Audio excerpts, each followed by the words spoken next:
Hello, I'm Jonasz Rewiński and this is Military Mind. Armed conflicts, defense and security, land, sea and air. We've got you covered. Overnight into the 4th of February, Russian forces attacked Ukrainian territory with 105 strike drones launched from 3 sites inside Russia. Ukrainian authorities recorded 17 direct drone hits across 14 locations, as well as debris falling at 5 additional sites. The targets included Odessa, where Russian strikes wounded 2 women who received medical assistance on site.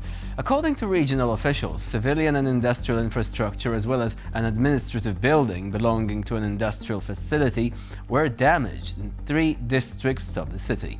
Meanwhile, a power plant in Kyiv's eastern suburbs was seriously damaged during the overnight Russian attacks, forcing authorities to redirect emergency resources to restore heating for thousands of residents. Officials said the facility had been used exclusively to provide heating for civilians and sustained severe damage. Russian forces also attacked the Dnipro region with drones. At least 1 person was killed and 2 others were wounded, according to local authorities. Turning to the front line now, in the Kupiansk area, Ukrainian forces have taken sustained control of the majority of the city, as reported by the open-source intelligence project Deep State. The commander of a separate rifle battalion of the Ukrainian Armed Forces, Roman Kovalyov, released another video filmed from the center of Kupiansk-Uzlovi, showing 2 captured Russian soldiers. According to Kovalyov, the detainees had been sent into the settlement to carry out a so-called flag-planting operation. On the Konstantinivka front, Russian forces are fighting on the outskirts of Konstantinivka from several directions simultaneously. Russian troops have advanced near Toretsk, south of Konstantinivka, as well as near Stupochki, to the east of the city. At the same time, Ukrainian forces have regained positions near Privilia and are advancing in combat along the shortest route towards Kramatorsk. We open today's episode with footage of an armored vehicle carrying Ukrainian troops hitting a PTM-3 anti-tank mine, or something similar to that, while driving through a combat zone. The explosion took place while they were traveling on a route that had been under enemy fire and combat engineering control earlier on. Despite the explosion, the vehicle remained operational. The crew quickly dismounted, acting in a coordinated manner and without panic. According to preliminary information, none of the soldiers were wounded in the incident.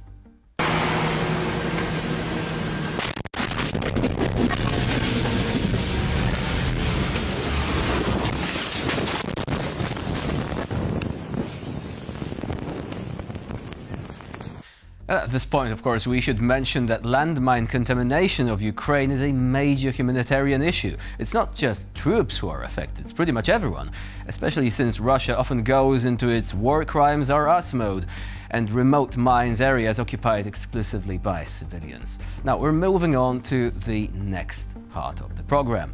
Near Oleksandrivka, in the area of operations of the Ukrainian 110th Separate Mechanized Brigade, a powerful airstrike was delivered on a Russian dugout.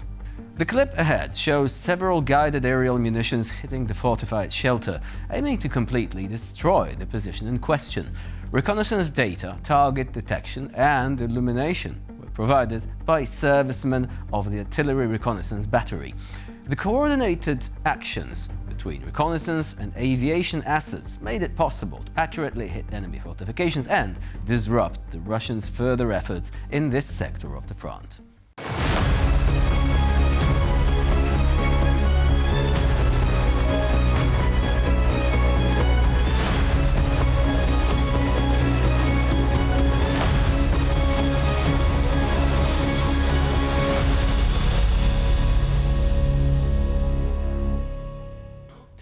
In the North Slobozhansk area, Ukrainian border guards from the Aquila Brigade successfully engaged enemy mobile targets. During aerial reconnaissance, operators detected a Russian vehicle moving along the route, disguised as civilian transport. The FPV drone skillfully passed under the anti-drone net and, after allowing another civilian vehicle to pass, caught up with and destroyed the target vehicle with a precise strike. Nearby, operators recorded another escape attempt. The FPV drone destroyed a second enemy vehicle and hit a group of Russians trying to leave the area. According to confirmed data, at least 3 Russian servicemen were eliminated and 2 enemy vehicles were disabled.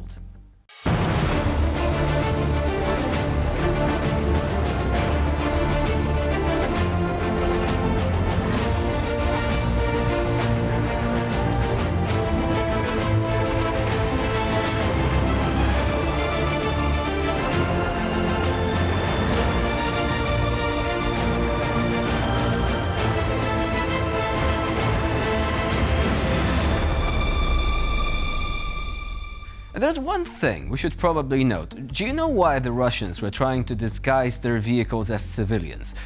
Because they knew the Ukrainian army does not attack civilian targets. The Ukrainians probably would not even try to disguise their vehicle as civilian vehicles, because Russia has a tradition of striking civilian vehicles anyway, often because they are civilian vehicles, for its own terrorist purposes. So here's a difference in approach which kind of explains why the Russians thought that ruse would actually work. Now, we're going to move on to another feature, and closing out today's episode with a video showing Nigerian mercenary named Obiobl, who is fighting on Russia's side in the war against Ukraine. He posted an emotional message on social media in response to numerous comments under his posts. According to Obiobl, users are leaving mass rest in peace messages and openly wishing him death. At the same time, the mercenary admits that he does not consider the war in Ukraine to be his own war. He emphasizes that he is not ready to die for someone else's land, but, according to him, he would be ready to give his life for Nigeria. The emergence of such statements once again highlights the nature of foreign mercenaries' involvement in the Russian army without ideological motivation, with internal doubts, and with the realization that the war in which they are participating is not their own. Good morning, everybody. How on a day? Please, I want to use this video to send this warning to everybody. Why people are wishing me dead? They are very useless. You cannot kill me. I am a Russian army. I fight for Nigeria for many years. Talkers of Russia. I went for assignment. You are wishing me dead.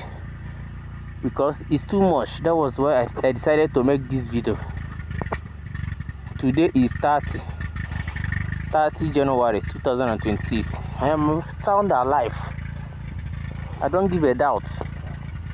I want this video to go viral, so that everybody will know that Obiola is still alive. I did not die and I will never die. You that is wishing me dead, you will not die. Let me tell you, all die and I die. Even though say I die for here, you know, concern you. But I will never die for somebody's land. I will die for my motherland, which is Nigeria. You people are very useless. People that is wishing me dead. I am Obiola. Sound alive. I went for tax for 1 month. And meanwhile, here I am. No Facebook network. They have been sanctioned. So I cannot be able to go for TikTok or Facebook. But I am alive and sound. I am not dead and I will never die. And with this, we conclude this episode of Military Mind. Please stay with us here on TVP World for more latest news and updates.